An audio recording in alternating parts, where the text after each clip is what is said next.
Pengalaman gagal bayar di pinjaman online cash cepat di tahun 2025, dan inilah solusinya sehingga teman-teman yang punya pinjaman online di aplikasi cash cepat bisa lega 100%. Nah, kalau kamu lagi kepepet banget dan mulai cari-cari aplikasi pinjaman online di Google Play, mungkin salah satu yang muncul paling atas adalah aplikasi cash cepat. Namanya cukup terkenal, ratingnya pun juga lumayan, dan proses pinjamannya ya tergolong cepat gitu.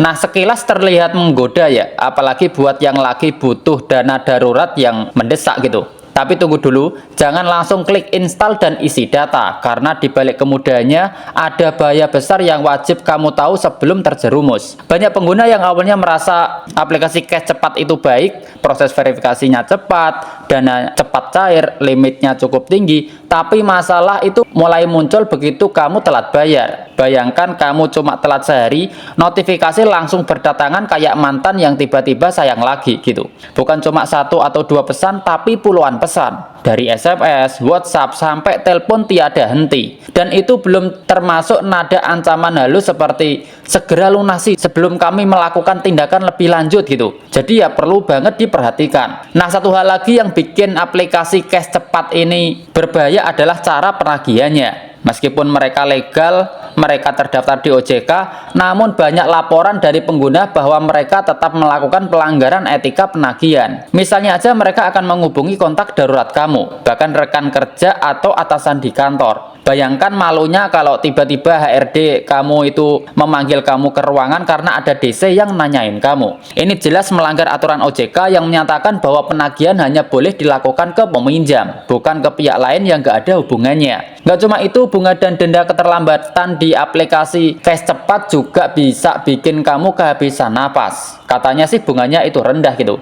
tapi coba telat seminggu aja, jumlah yang harus kamu bayar bisa melonjak 2 kali lipat. Banyak yang awalnya minjam 2 juta rupiah, tapi akhir bulan tagihannya udah nyentuh 3 jutaan. Kalau telat lebih lama, ya tentunya siap-siap membayar lebih dari 2 kali lipat gitu. Dan ini real banget, karena banyak banget korban yang cerita hal yang serupa. Nah, jadi pertanyaannya adalah kalau udah terlanjur pinjam dan kewalahan membayar harus gimana? Nah, tenang bro, solusi itu selalu ada, asal kamu mau stop sejenak dan atur strategi.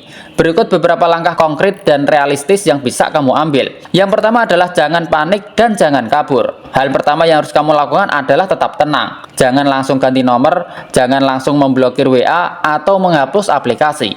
Itu justru bikin situasi makin panas. Lebih baik kamu tetap membuka komunikasi dan jelaskan kondisi apa adanya. Nah, yang kedua adalah lakukan restrukturisasi atau ajukan restrukturisasi atau perpanjangan tenor. Coba hubungi pihak cash cepat dan minta keringanan, entah itu cicilan yang lebih kecil, penundaan pembayaran, atau perpanjangan tenor. Memang nggak semuanya disetujui ya, tapi beberapa pengguna juga berhasil nego, asal kamu terlihat kooperatif. Nah, yang ketiga adalah catat semua jumlah utang. Kamu bisa bikin daftar jumlah semua utang kamu, bisa bikin daftar bunganya, jatuh temponya, dan juga nama aplikasinya. Nah, dari situ kamu bisa tahu mana yang prioritas buat dibayar terlebih dahulu. Biasanya bayar yang bunganya paling mencekik duluan gitu. Jadi biar kamu itu bisa lebih lega. Nah, yang keempat adalah jangan pinjam lagi. Cari penghasilan tambahan yang sementara.